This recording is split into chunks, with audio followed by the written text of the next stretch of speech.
Good evening, good afternoon, good morning.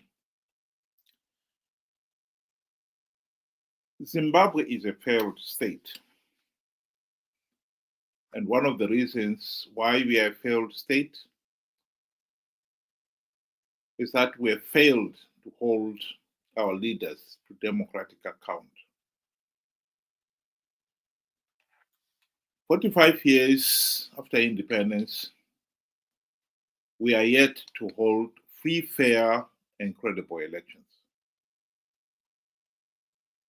ZANU-PF ruling elite have blatantly rigged the elections to impose themselves on the nation.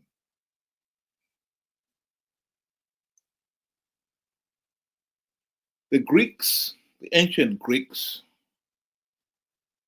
who gave humanity democracy, were right. Democracy, as defined as the government of the people, by the people, for the people, only works if the said people are educated, knowledgeable, objective, and carry out their single most important task, duty in a democracy, i.e., hold the leaders to account. It is the leaders who are there to serve the people. And it is the people who should judge whether or not a leader is serving them. And what better way of judging the said leader than holding them to democratic account? And the ultimate expression of democratic accountability is that the people, if they so desire, should be able to remove a leader from a position of power and authority. That is what the people of Zimbabwe failed to do these last 45 years. What is interesting about our leaders is that they are actually demanding that they should not be held to account by the people. The idea that ZANU-PF leaders should be subjected to the democratic will of the people has been an outrage to ZANU-PF leaders from the word go. When the country held its first elections to launch the country's independence in 1980, as much as ZANU-PF leaders agreed in the Lancaster House agreement that they would withdraw all their freedom fighters, operatives from the field during the campaign period, by the time they landed back in Zimbabwe, they'd made up their mind that most of their operatives will remain in the field. They were not going to be withdrawn to assembly points. And those who were left in the field, their number one campaign instruction was to tell the people that if ZANU-PF does not win the elections, the Bush War would continue. In other words, if the people do not give ZANU-PF what they want, the party will overrule them, continue the Bush War to get what they want, power.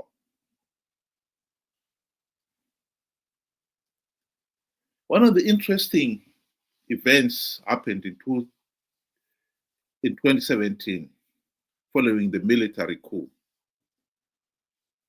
Mnangagwa rebranded Zimbabwe as a second republic.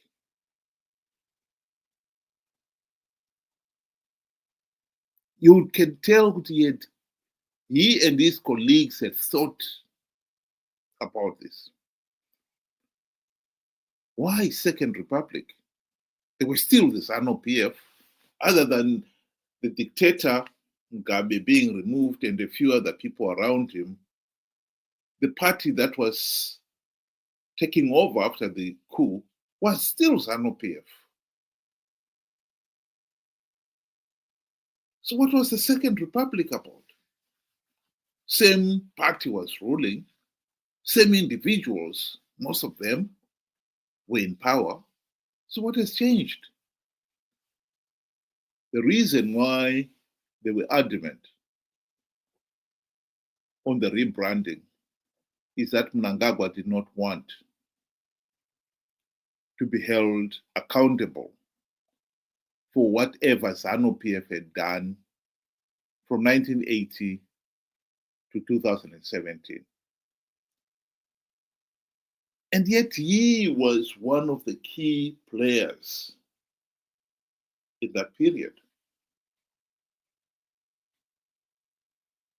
The 1983 to 1987 Gukura, whose primary purpose was to coerce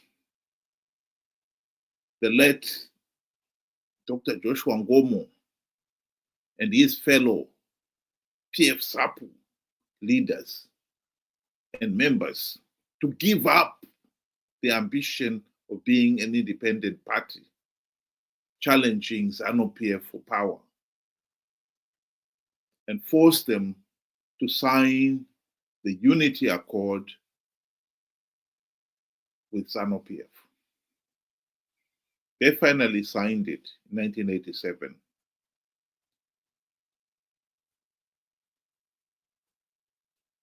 And 20,000 people had lost their lives in that Gukura massacre. When the Unity Accords were signed, it cleared the path for the imposition of the de facto one-party state. Mnangagwa was key to that. He played a major role during Gukura.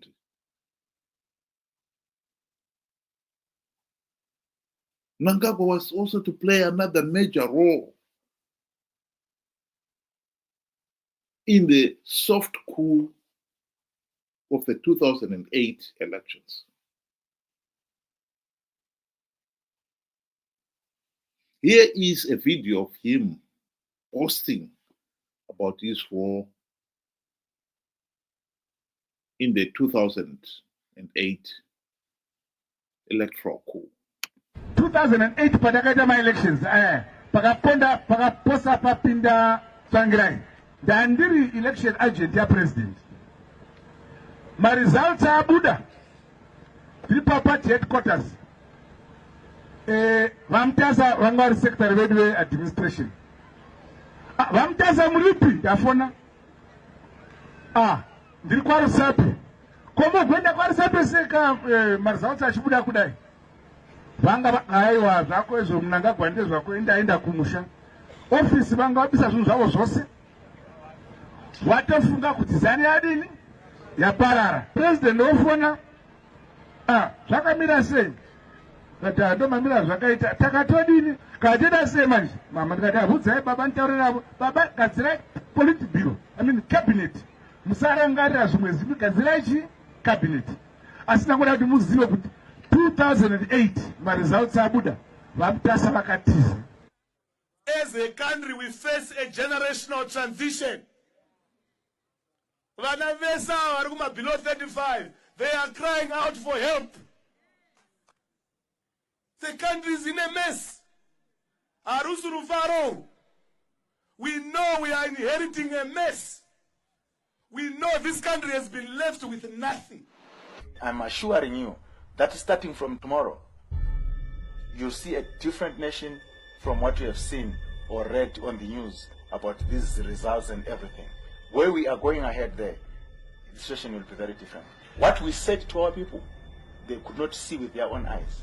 We are going to act as we see it fit. We are prepared to go the whole distance.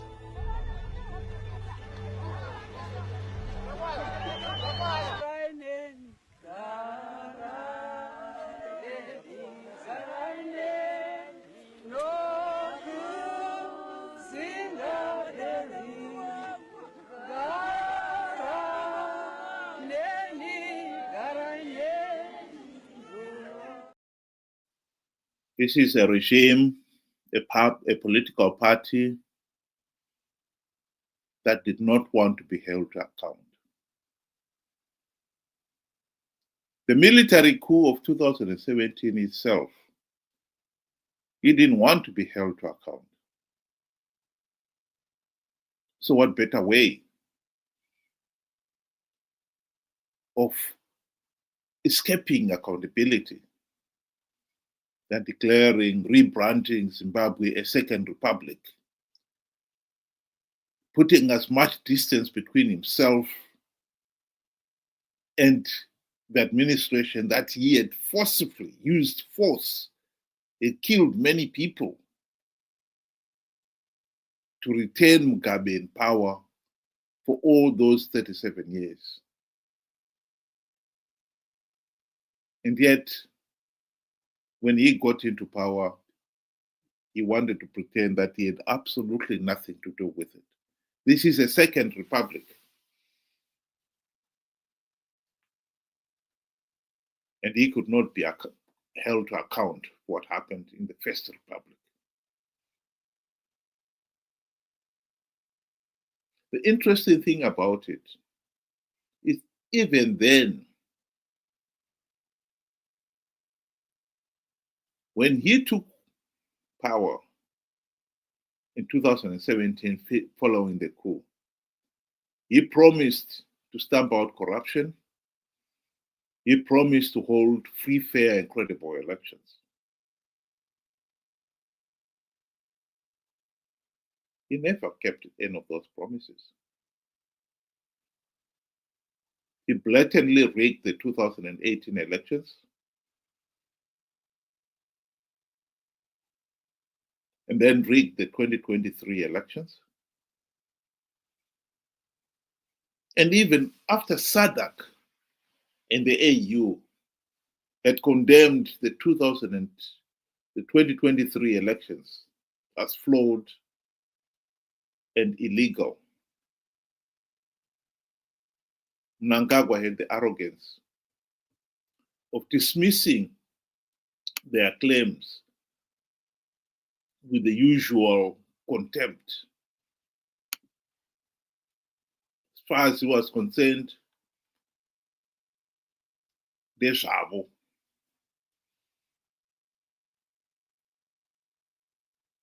Here is Mnangagwa speaking after the 2023 elections, which SADC had and the AU had condemned as flawed and illegal. Vana vakatuka ZANU-PF kana ndonyanyisa kufara zvatiri kuita zvakanaka. Ukavona vavengi vako vachikurumbidza nekuchikanganisa, ukavona vachiti ZANU-PF yakaipa, farai, because you are doing correct things for your country. Hongu takaita maelections edu, kuna vamwe vaitaura zvisina musoro zvikanzi maelections anafamba zvakanaka, ndezvavo.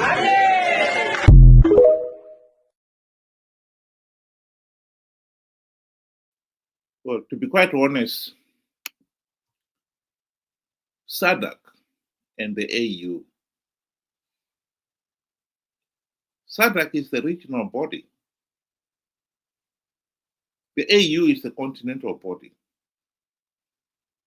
In the past, the European Union, the Americans, and other election observers have dismissed the elections as flawed and illegal. But if our own regional body is condemning the process and we dismiss them as well with the same contempt, one has got to ask, so who are we going to listen to? Again, it comes to the point I was trying to make earlier on. This is a regime that honestly has no respect for democratic accountability. They don't want to be held accountable. They don't believe they should be held accountable.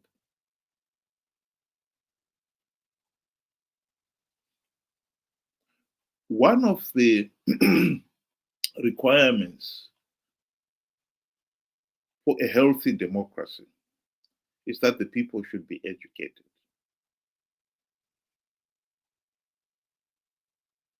And this is where freedom of expression, freedom of association, and free media are important. We do not have a free media in Zimbabwe. We never did. The media in Zimbabwe has been a public media tightly controlled by ZANU-PF ever since the country's independence. Indeed, before that, the media, the public media, served the whites. And when ZANU-PF took over power from the whites, they maintained the same system because now it will serve the ZANU-PF. And so the country has never had a free media. A few days ago, Mnangagwa was speaking at the launch of the media. And this is what he said should be the function of the media in Zimbabwe. Under my leadership, the media will continue to be our cornerstone for promoting unity, peace, social cohesion, harmony, and the love for our country. Anything besides this, Chibakera Mziso.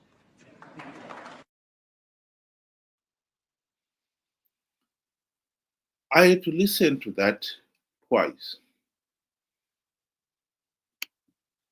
to make sure that I had it right.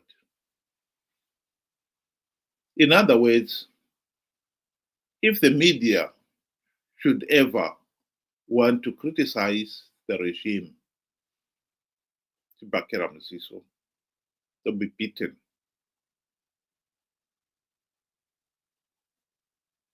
There's still a case of journalist Blessed Nsanga, who was arrested, thrown in jail, and his only crime was that he had given media coverage to Blessed Geza, who had dared to criticize the regime.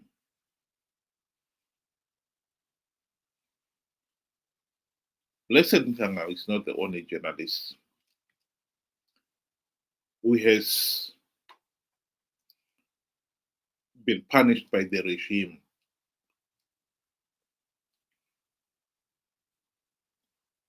for failing to promote ZANU-PF and its goal of holding on to power at all costs. So we're coming back to what I said before. Zimbabwe has failed, is a failed state because we have failed to have leaders who are accountable to the people.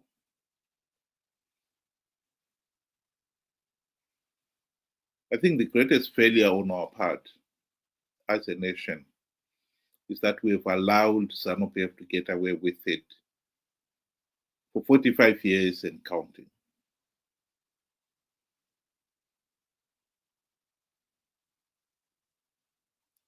We did have many opportunities to end the ZANU-PF dictatorship, notably during the 2008 to 2013 GNU, when Morgan Tsvangirai and his MDC friends had the golden opportunity to implement the democratic reforms which would have ended the ZANU-PF dictatorship. Unfortunately, they turned out to be breathtakingly incompetent and corrupt. Mugabe bribed Morgan Tsvangirai and company with the trappings of high office, and they forgot all about the democratic reforms.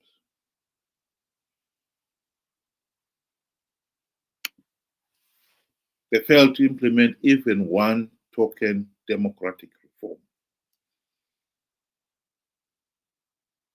in the 5 years of the GNU.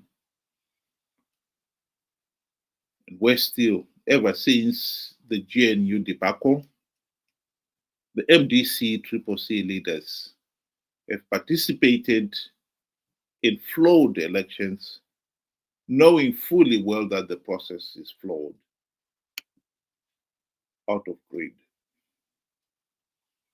I did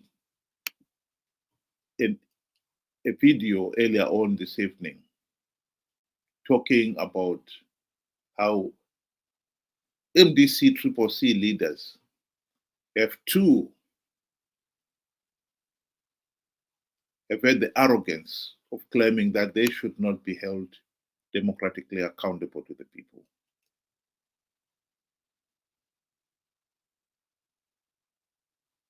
The truth of the matter is, this is why Zimbabwe is a failed state. We have failed to hold ZANU-PF to account for riding roughshod over the people, denying them their fundamental rights, including the right to a meaningful say in the governance of the country,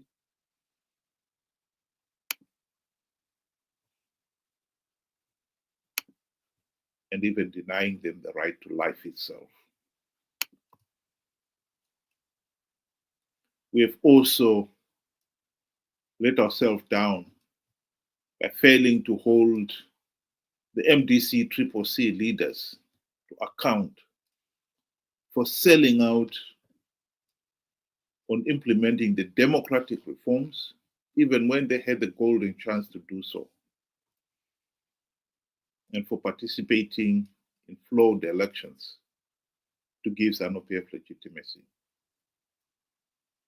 out of greed.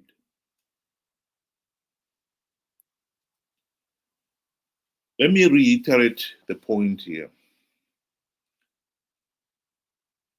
It is an outrage that Mnangagwa should rebrand Zimbabwe a second republic so that he is no longer accountable to the people. Because democratic accountability, like in a court of law, is about what you did or failed to do. It's got to be based on the past. If we can't hold the leaders to account for what they did or failed to do in the past, it's nonsense to think we can hold them to account for something they can do in the future.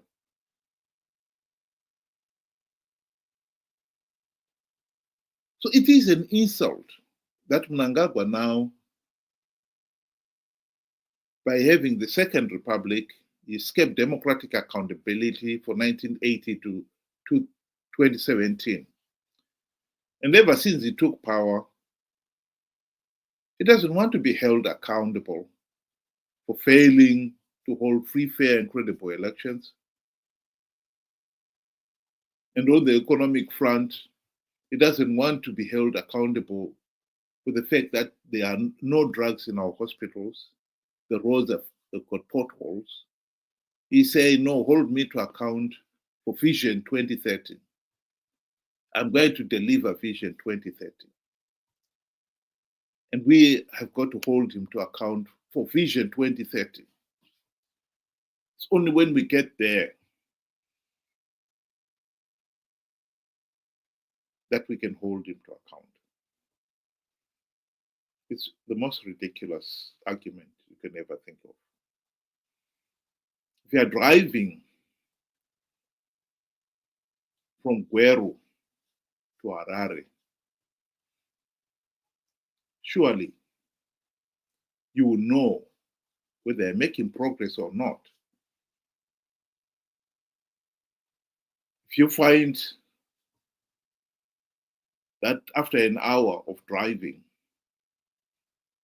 you have not reached Kwekwe, then you have got to say what is going on. You should have reached Kwekwe by then. There are milestones which you can measure your progress. Why are you not allowed to hold somebody to account for what is happening on the milestones? Why are we not allowed to hold Mnangagwa to account for his competent leadership with the evidence we can see now? If he's going to deliver this Vision 2030, an upper middle income status in 5 years' time, surely we should be seeing progress that we are going to get there now. Unemployment has remained a shocking 90% or thereabout.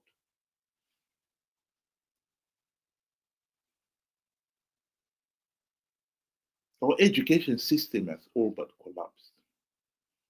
Right now, as we are talking, the University of Zimbabwe, the lecturers are on strike because the regime pays them pittance.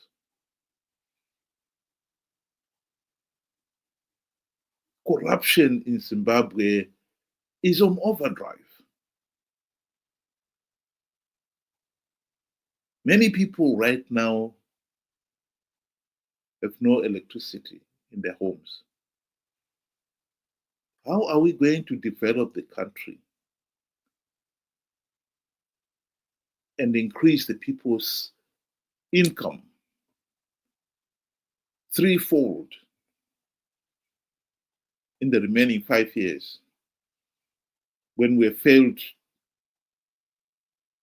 to show any meaningful progress in the first 8 years of the Second Republic? The whole idea that we cannot hold leaders to account for what they've done is an outrage. Because you can only hold somebody to account for what they did or failed to do,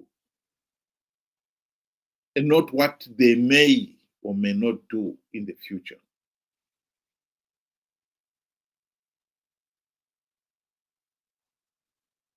And in any case,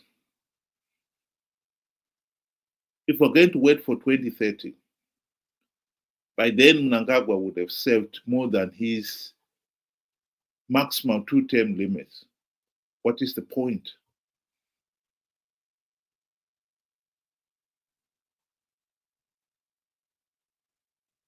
What kind of accountability is that? We can't put him out of office. He is no longer eligible to hold office.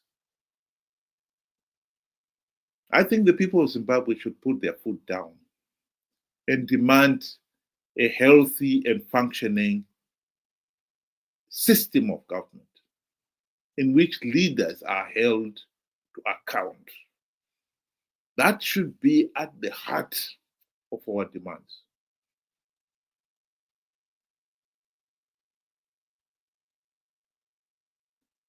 Democracy is the government of the people, for the people, by the people. And if the people cannot hold their leaders to account for what they failed to do, only hold them to account for what they may do in the future, that is a complete negation of the whole idea of democracy and accountability. We must not give up on the notion that all leaders must be held to account. That is at the heart of everything. We are not going to allow Mnangagwa and Chamisa to shortchange us to the point of hold me to account for what I may do in the future. They are accountable for what they failed to do with Mnangagwa since he was in ZANU-PF in 1980 to date. Chamisa and Company, the MDC was launched in 1999. Chamisa was in that MDC. He must account for the MDC's performance since 1999, particularly the GNU of 2008 to 2013. He must account for lying to the people about plugging the vote rigging loopholes. Just as Mnangagwa must account for Kukura-Wundi massacre, for the electoral coup of 2008, for rigging elections all these last 45 years, for the failure to have a media that saves the people and not just ZANU-PF's selfish demands. He must account for all those things. That should not be negotiable. This is what the people should demand. That is what democracy is all about.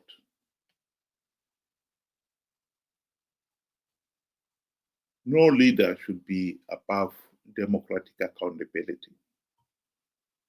And certainly no leader should dictate, airbrush certain periods in public office because they don't want to be held accountable for those periods.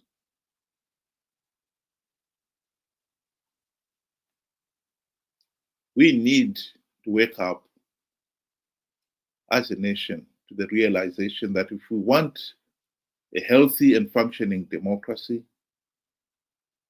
we have got to hold our leaders to account. And that should never be negotiable. Never.